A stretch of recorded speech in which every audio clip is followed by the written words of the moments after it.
Tonight we're learning ICE can now arrest migrants at churches and schools. The Department of Homeland Security made the announcement after the Trump administration got rid of policies limiting where those arrests can take place. This marks a departure from a long-standing policy to avoid so-called sensitive areas.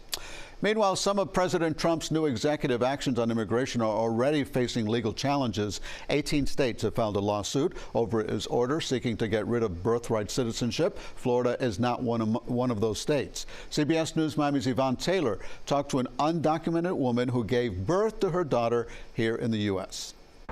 We talked to a mother, and we also talked to an expert, because we want to address that the Trump administration executive order is directing the federal government to stop issuing passport, birth certificates, as well as other documents to children who were born from mothers who did not enter the U.S. legally.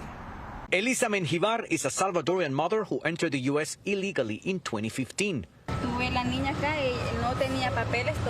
When my daughter was born 4 years later, I was not legal yet, said Menjivar, who acted rather shocked about the executive order signed by President Trump. The 14th Amendment says all persons born or naturalized in the United States and subject to jurisdiction thereof are citizens of the United States and the state wherein they reside. If they were to take the citizenship from my daughter, that would affect me and millions like me. We mentioned to her the alleged notion that some immigrants may come to have babies in the U.S. That's not true, she replied. I fell in love with her dad 2 years after I came here. I was not planning on becoming a mother. No law can be applied retroactively if it's going to give you a negative impact into the future. How would they do it? What is the likelihood that an executive action will make a difference on a constitutional amendment? Zero. He will be challenged. You need congressional action and you need state action.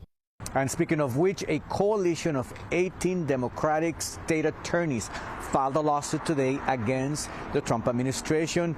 There you have them on the screen, the 18 states. The lawsuit was filed in Massachusetts. They seek to stop President Trump's executive order that seeks to eliminate birthright citizenship. We are following the story, and definitely we will have more for you in the following days. We are in Southwest Miami-Dade. Yvonne Taylor, CBS News, Miami.